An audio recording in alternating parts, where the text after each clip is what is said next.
"If it wasn't for pity, no one would have invited you," my father said, a glass of Bordeaux in his hand, his voice carrying just enough to reach 250 guests. I hadn't spoken to my family in 15 years, not since the day he put my suitcase on the front steps and told me to leave. When the invitation came, handwritten, no return address, I knew this wasn't about a wedding. It was a test. What my father didn't know, what no one in that room knew, was that the bride was alive that day because of me. And before the night was over, I'd be saving another life at his table. I stood there, watching him perform, measuring the room the way I would any hostile environment. 15 years ago, that sentence would have broken me. Now, I just logged it and waited. Before I go any further, take a second to like and subscribe, but only if this story actually hits you, and drop your location and local time in the comments. I always read them. My name is Nathan Hale. I'm 38 years old, and I'm a Major General in the United States Air Force. Now let me take you back to a Saturday morning in October, the day I drove 3 hours to attend a wedding I had no business walking into. The kind of place you don't return to unless you're ready for whatever's waiting inside. The invitation sat on the passenger seat of my truck, held in place by a paper coffee cup I'd picked up somewhere outside Richmond. Plain envelope, no return address.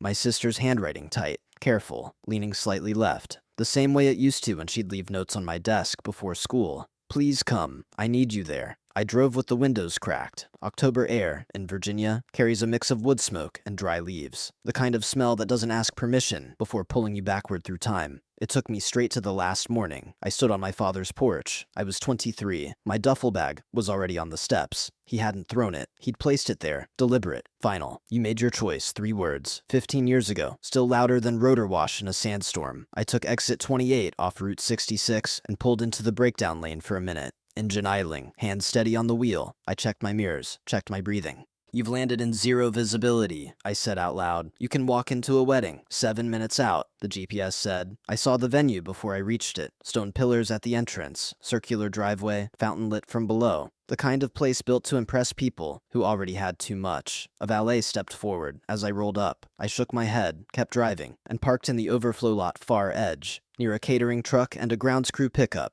about 300 yards from the entrance. I didn't come here to be seen. I came because my sister asked. Inside the lobby, a welcome board stood on a gold easel. White matting, silver script, a framed collage. The Hale family, established 1987. Photos arranged like a timeline. My father, his wife, my sister, cousins, holidays, awards, vacations. Every face accounted for, except mine. The year printed at the top, 1987, was the year I was born, and somehow, I'd still been edited out. That was the first thing I saw when I walked in, and it told me everything I needed to know about what this day was really going to be. To understand that board, you have to go back 15 years, same state, different version of me. I was 23, standing in our kitchen, holding an acceptance letter to Air Force Officer Training School. I remember the weight of the paper, not heavy, but it felt like it. My father stood across from me at the counter, sleeves rolled, watch catching the light. He'd built Hale Capital from nothing. 20 years of 16-hour days, deals, risks, control. Everything in his life reduced to numbers he could win. "I built this so my son wouldn't have to struggle," he said. "And you want to throw it away." "I'm not throwing anything away," I told him. "I want to fly. I want to pull people out when things go bad." He didn't hear purpose. He heard rejection. To him, I wasn't choosing a path. I was walking away from his. My mother had died when I was 17. Cancer. Slow. Measured. The kind that lets you watch someone disappear one day at a time. Before she went, she made me promise something. Don't live small. 2 years later, he married Linda. She didn't argue that morning. Didn't need to. She sat in the next room, voice just loud enough to carry. "Let him go," she said. "He'll be back when he realizes what the real world looks like." I never came back. That afternoon, the locks changed. By the end of the week, I was off the family insurance. Within a month, every photo of me in that house was gone. Not packed away, gone. I know, because my sister told me later. Quiet calls, late at night, conversations no one else knew about. I left with one duffel bag, $1,100, no safety net, didn't take anything I hadn't earned. From the second floor window, my sister watched me walk down the driveway. She was 16, braces. Hands pressed against the glass like she could stop it from happening if she tried hard enough. She was crying. I saw her. She saw me. And neither of us moved. That was the last time I stood on that property, until the day of her wedding. The reception was already in motion when I stepped through the double doors. Crystal chandeliers, champagne towers, actual towers, stacked glass catching light from every angle, a string quartet working through something soft in the corner, men in tailored suits that fit like they were built on them, women in designer dresses I didn't need labels to recognize. I wore a dark suit, off the rack, clean lines, no brand worth mentioning. It fit. That was enough. Heads turned, not all at once, in sequence. The way attention moves in rooms like that, quiet, calculated, controlled. That's Richard Hale's son. I thought he left. Didn't he cut him off? Voices low, still carried. A woman I recognized from years back gave me a tight smile and stepped past me before I could place her name. A man with a club pin nodded once, then shifted his body away mid-motion, already redirecting his attention to someone who mattered more. My father's world ran on proximity, and I wasn't inside it anymore. I found him across the room, at table 1. Same posture, same presence, silver hair, expensive suit, glass in hand, laughing with a group that leaned in when he spoke. Linda stood beside him, one hand resting lightly on his arm, controlled, positioned, anchored. I didn't go over. Instead, I picked up a glass of red from a passing tray and found my seat. Table 22, last row, back corner, right beside the kitchen doors. You could hear plates being stacked behind it, smell the heat from the service line every time someone pushed through. My place card didn't have my name. Guest of the bride. Table 1 had white roses, real ones, fresh. Table 22 had silk flowers, not even good ones. I stood there for a second, taking it in, not reacting, just logging it. A bartender caught my eye, mid-20s, tired look, decent instincts. Whoever put you back here doesn't know what they're doing, he said quietly as he poured. I almost smiled. Maybe they do. I took the glass and turned back toward the room. This wasn't a mistake. This was placement, and I knew exactly what it meant. I heard her before I saw her. The shift in movement, fabric brushing fast across polished floor, heels moving quicker than any bride should be moving on her wedding day. You came. Her voice broke on the second word. Then she was in front of me, arms around my shoulders, holding on tighter than she used to when she was a kid during storms. Jasmine perfume, hairspray, and something under it that hadn't changed in 15 years. Still her. I let the contact happen, didn't return it right away, just stood there, steady, letting her hold on until she pulled back. You actually came, she said again, searching my face like she was confirming something real. You asked. That was enough.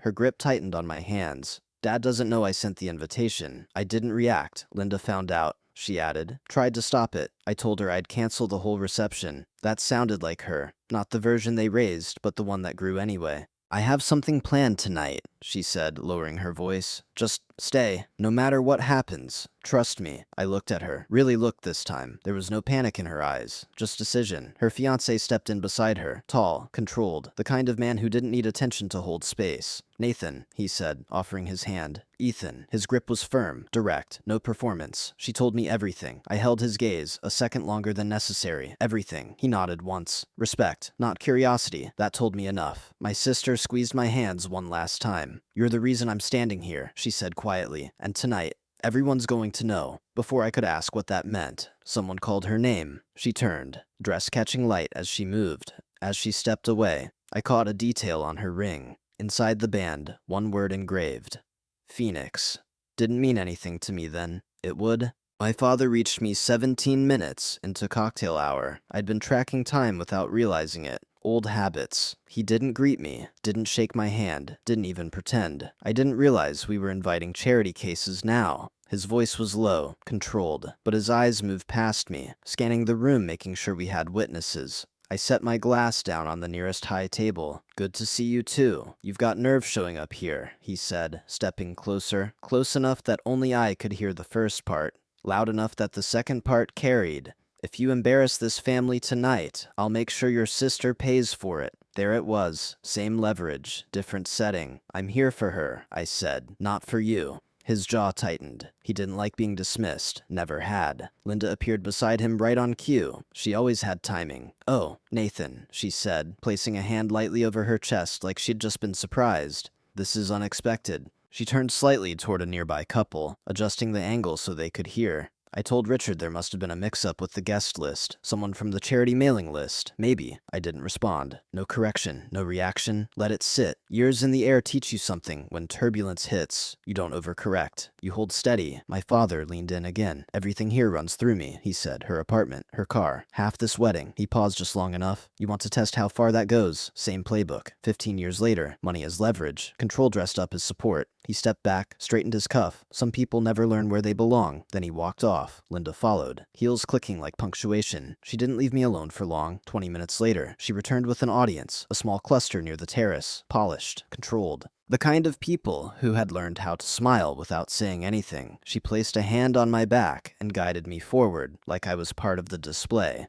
Everyone. This is Richard's son, she said. Nathan. He left the family business years ago to... She tilted her head, smiling. What was it again? She didn't need the answer. Something with helicopters, she added. I'm in the Air Force. Right, she said softly. Of course. Then, to the group. He always struggled with structure. Some people do better when they're told what to do. A couple shifted uncomfortably. No one spoke. In this room, disagreeing with her meant disagreeing with my father. No one did that. She kept going. And is there a wife, children? Or is it still just, you in the uniform? I met her eyes. Just the job. She smiled wider. Of course. The conversation ended exactly where she wanted it to. Controlled, positioned, framed. My father caught me again later. Hallway this time. Between rooms. Quiet enough to drop the performance. He took my arm. Not hard, just enough. I need to make something clear. This was his real voice, not the public one. You're here because she's sentimental. That's it. She's 30, I said. She makes her own decisions. She makes decisions I pay for. He held that there. Let it land. Then he crossed the line. Your mother would have been ashamed of you. Everything narrowed for a second. Just a second. My mother, last day, hospital room, voice barely there. Don't live small. And now he was using her like a weapon. I didn't raise my voice. You don't get to use her name, I said. Not for this. I turned and walked away. Behind me, his voice followed. You were always the weak one. That's why you left. I didn't respond. Dinner was called at 7. 250 people moved into the ballroom like a system falling into place. White linens, crystal glassware, candlelight bouncing off everything. I took my seat at table 22. Kitchen door behind me, silk flowers in front. 4 strangers at the table, polite smiles, careful distance. They'd heard his version. At table 1, my father stood. He lifted his glass, waited. Silence spread. My daughter has always made me proud, he began. Warm tone, practiced. She understood loyalty. She understood that when you're given everything, you don't walk away chasing something unrealistic. Pause, subtext, directed. A few heads turned, not subtle. He continued. I raised my children to know their value. Another pause, and she nodded toward my sister, never forgot hers. Translation didn't need explaining. I was the one who failed. I took a sip of wine, didn't react. Across the room, my sister's hand tightened around Ethan's. Her jaw set. She looked at me. Small nod. Wait, I held it. Dinner moved on. Then came the next layer. Linda returned, this time with reinforcement. A man built like he owned space. Expensive watch, confident posture. My father's business partner. This is Nathan, she said. He chose the military over the company. The man looked me over once. Military, huh, he said. Good for you. Pause. Somebody's got to do it. Light chuckles around the table. I prefer building things, he added. Not taking orders. No one interrupted him. What do they pay you? He continued. 80-90 a year? He swirled his drink. I spend that on my boat. Linda smiled. Rewarding work, though, she said. Like a participation trophy. They laughed. It wasn't spontaneous. It was coordinated. A narrative reinforced over 15 years. I looked down at my watch. Simple. Functional. Built for survival. He noticed. Nice, he said. Practical. Then leaned back. No offense, but the real world doesn't run on salutes. I didn't respond. Not yet. My father joined them. Now all 3 stood around my chair. A tribunal. You see all this, he said quietly, gesturing to the room. Every person here knows exactly what you are. He adjusted his cuff, and showing up tonight doesn't change that. I met his eyes. And what is that? He didn't hesitate. Someone still looking for approval he's never going to get. Silence at the table. He wasn't completely wrong. There was still a part of me, 23, standing on that porch, that had wanted that, still did. I set my glass down, didn't argue, didn't explain. He waited, for a reaction, for anger, for anything he could use. I gave him nothing. Silence unsettled him more than anything else. He couldn't control silence, so he escalated. He stood, raised his voice just enough. If it wasn't for pity, no one would have invited you. Everything nearby stopped. Cutlery, conversation, movement. It carried, exactly how he wanted. I took a sip of wine, then looked at him, calm. People who give pity usually need it more, I said quietly. Not loud, didn't need to be. He stared at me, waiting for something else. I didn't give it. For the first time that night, he had nothing. Across the room, my sister stood and started walking toward the stage. He thought he'd just finished the story.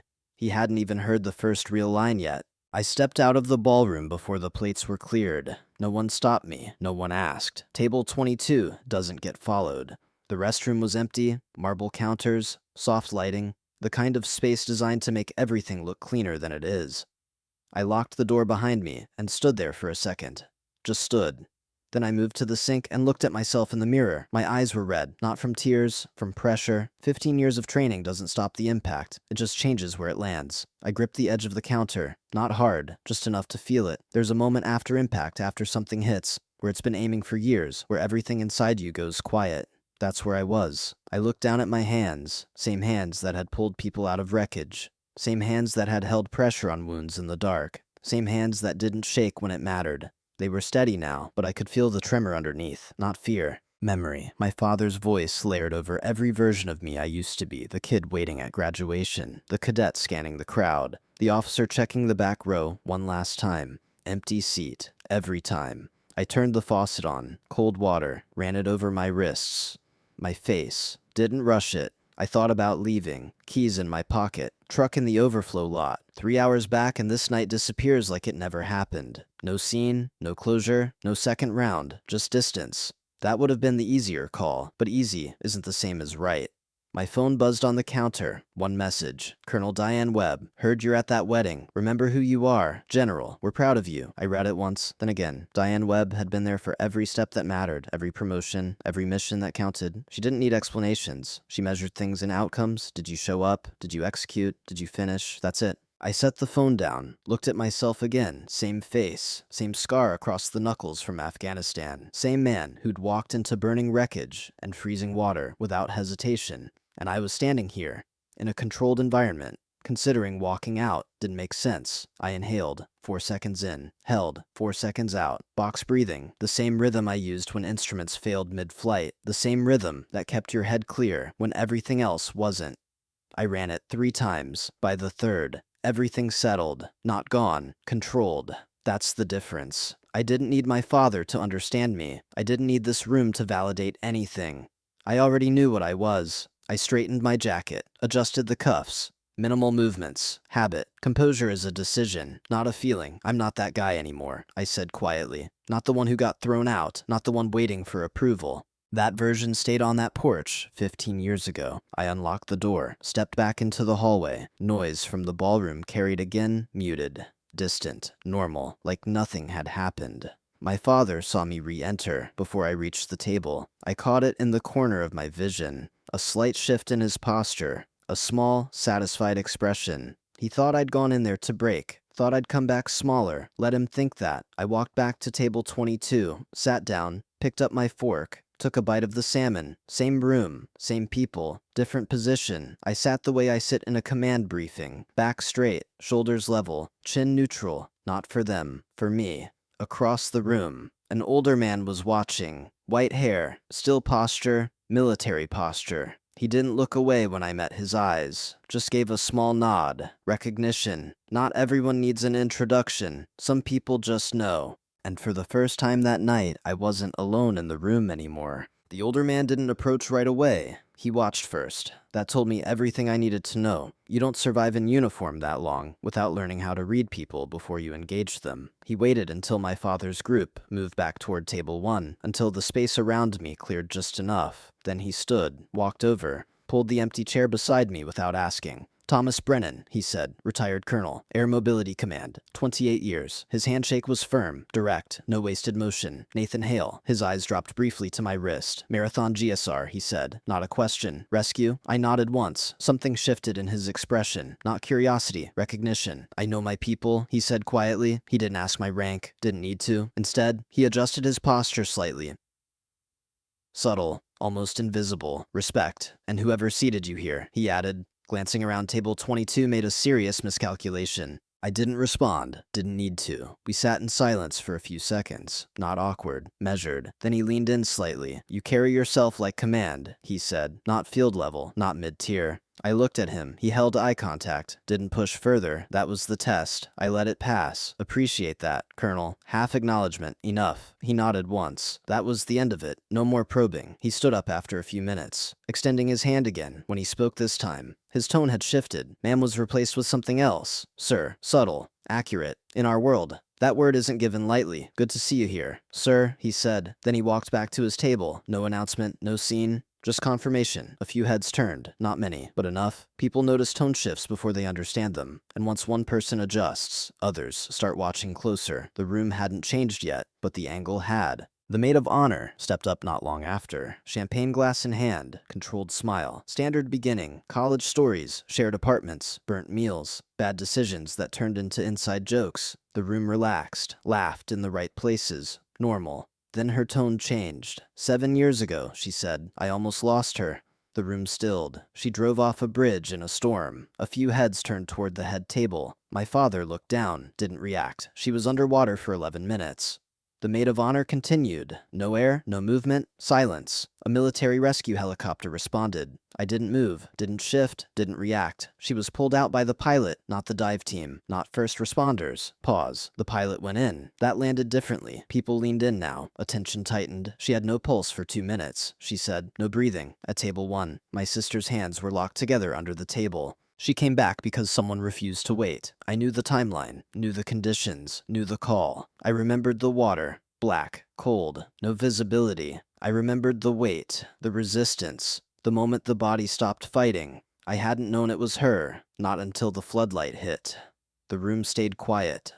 She doesn't know who that pilot was, the maid of honor said. That wasn't true, not anymore, but it was enough. Enough to set the stage, enough to shift the room. I felt it. That subtle movement in attention, from dismissal to curiosity. The door to the next phase had opened. Nobody realized it yet, but the direction had already changed. And once that happens, you don't go back. The band cut out at exactly 9:15, not faded, stopped, clean. My sister stood at the front of the room, microphone in hand, spotlight catching the edge of her dress. She wasn't shaking anymore. Whatever hesitation had been there earlier gone. Before we cut the cake, she said, voice steady, there's something I need to do. At table 1, my father leaned back slightly, expecting gratitude, expecting the script.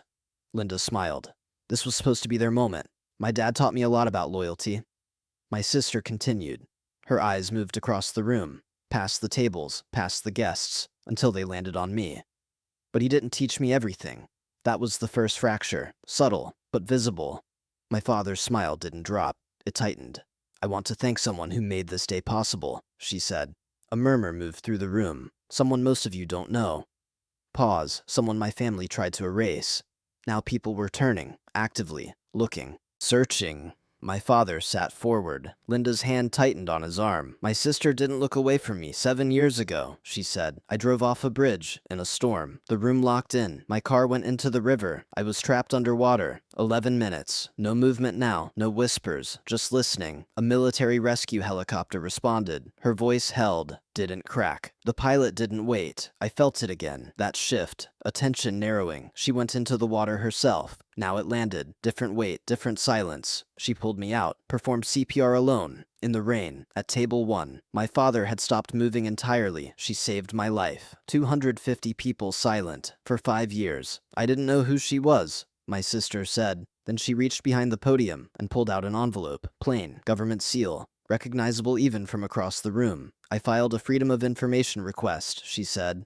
And just like that, the room understood this wasn't a story. It was evidence. She opened the envelope, pulled out the document, held it up. The pilot's name, she said, was Captain Nathan Hale. A pause. Then, my brother. It hit the room in waves, not noise, shock. You could see it move, table by table, face by face. My father didn't react. Not at first. He just stared, like something inside him had disconnected. My father, my sister continued. Throughout the man who saved my life. That one didn't need explanation. And she wasn't done. He served. He kept serving. He kept going. She picked up another sheet. Official. Sealed. My brother is now Major General Nathan Hale. That landed harder. He commands the 920th Rescue Wing. A few people started whispering. Recipient of the Distinguished Flying Cross. More heads turning now. 237 confirmed rescues. That number changed everything. You could feel it. People recalculating in real time. My sister looked straight at me, then raised her hand. A salute. Not perfect. Didn't matter. It was the most accurate thing in the room. To my brother, she said, voice breaking just slightly. The bravest man I know.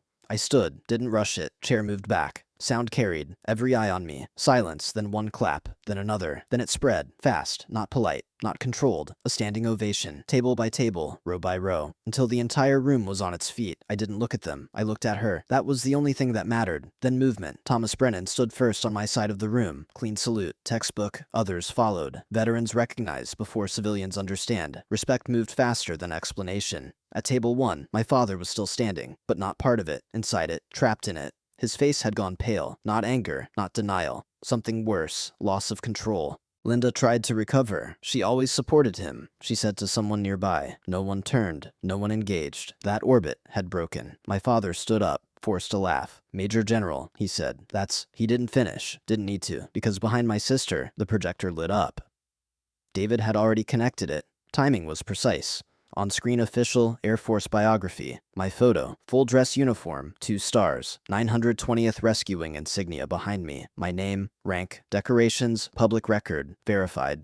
David read from the screen. Clear. Controlled. No emotion. Just facts. Every word. Dismantled 15 years of narrative. Line by line. There was nothing left to argue. Nothing left to reinterpret. Truth. In documented form. My father didn't speak again. Didn't move. Didn't try to regain control. Because there was nothing left to control. The room had already shifted, completely. And once that happens, there's no getting it back. The applause was still rolling when the glass shattered. Sharp, clean, loud enough to cut through everything. All heads turned. Richard Hale, my father's partner, was standing near table 1, one hand gripping his chest, the other reaching for nothing. His face had gone from red to gray in seconds. Then his knees gave out. He collapsed sideways, dragging the tablecloth with him. Crystal hit marble, plates crashed, someone screamed. The room broke. Voices, movement, panic. I was already moving. Distance 20 feet, time irrelevant. Male, 60s, sudden collapse, chest clutch, no bracing, cardiac.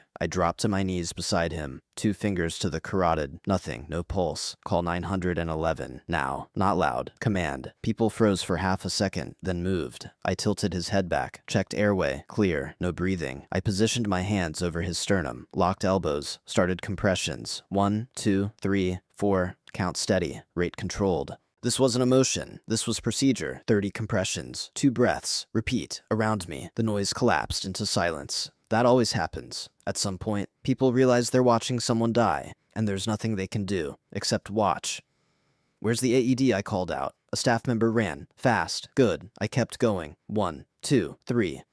His body responded the way bodies do. Mechanical, unaware. The same man who'd laughed 30 minutes ago. No pulse, no voice, no control. Just another patient. The AED arrived. I tore it open. Pads on. Chest exposed. Contacts secured. Clear. Shock. His body lifted off the floor slightly. Dropped. Flatline. No rhythm. Back to compressions. No pause. No hesitation. 30 more. 2 breaths. Check. V-fib. Shockable. Clear. Second shock. This time a flicker. Then a rhythm. Weak. But there. I checked again. Pulse. Faint. Returning. He coughed. Rough. Wet. Real. Air came back in. I rolled him to his side. Recovery position. Hand on shoulder. Stay with me. His eyes opened halfway. Didn't understand where he was. Didn't need to. He was alive. That was enough. The room was completely silent. 250 people. Not a sound. The same crowd that had watched my father tear me down now watching me keep someone alive. Paramedics arrived within minutes. Efficient, focused, they assessed him. Monitors, oxygen, vitals stabilizing. The lead medic looked at me. Who started CPR? I did. He nodded once. That's why he's breathing. No exaggeration, no praise, just fact. They loaded Richard onto the stretcher. As they lifted him, his eyes found mine. Recognition. Different now. I'm sorry, he said, voice barely there. I didn't respond to the apology. Didn't need it. Just breathe, I said. That was the only instruction that mattered. They moved him out through the service exit. The doors closed. And the room stayed still, processing, recalibrating. Again, my father hadn't moved. Same position, same spot. But everything about him had changed. 15 years of narrative, erased in under 10 minutes. He looked at me like he didn't recognize what he was seeing. Because he didn't. Not really. My sister walked toward me, microphone in hand, didn't say anything, just held it out. I shook my head once. She didn't pull it back. Please, she said quietly. I looked at the room, then took it. Not because I wanted to speak. Because it was the final step. I didn't come here for recognition. I said, voice steady, no projection. People leaned in anyway. I came because my sister asked me to. Pause. I've spent 15 years pulling people out of bad situations.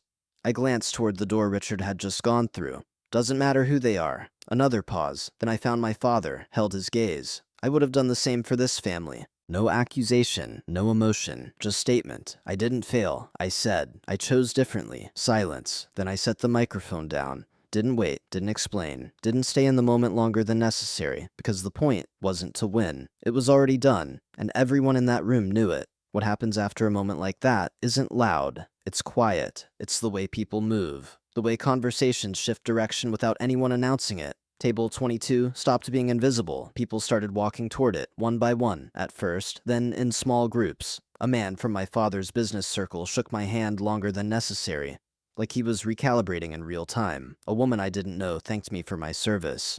A kid 16 maybe asked if I'd ever flown in a sandstorm. I answered him, short, direct. For the first time that night, I allowed something close to a smile across the room. My father stood alone, not physically alone, but isolated. There's a difference. No one stood beside him the way they had earlier.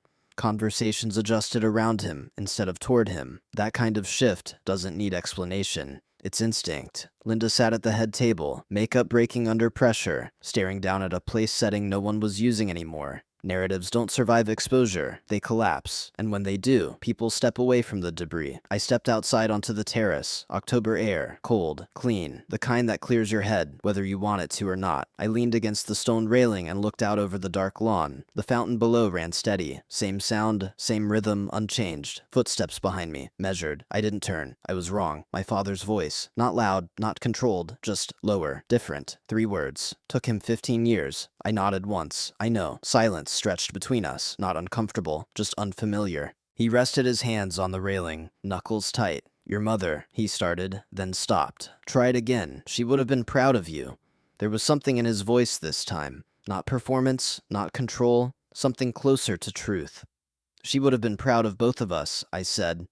He didn't argue, didn't correct, didn't defend himself. That was new. Can we start over? He asked. I turned then, looked at him, really looked, older than I remembered, not weaker, just smaller. I don't think we start over, I said, but we can start from here. Honest, direct, no emotion layered over it.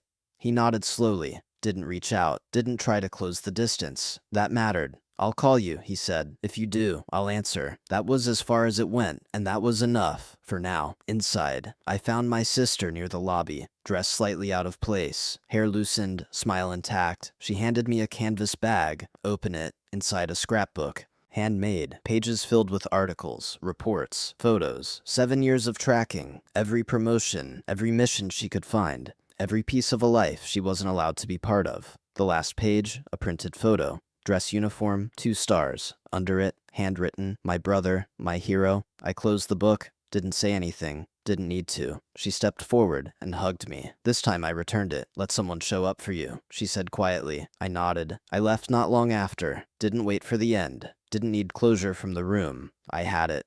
The truck started on the first turn. Road empty, highway dark, just headlights and distance. The scrapbook sat on the passenger seat, next to the invitation. 2 versions of the same story. One written by absence, one written by truth.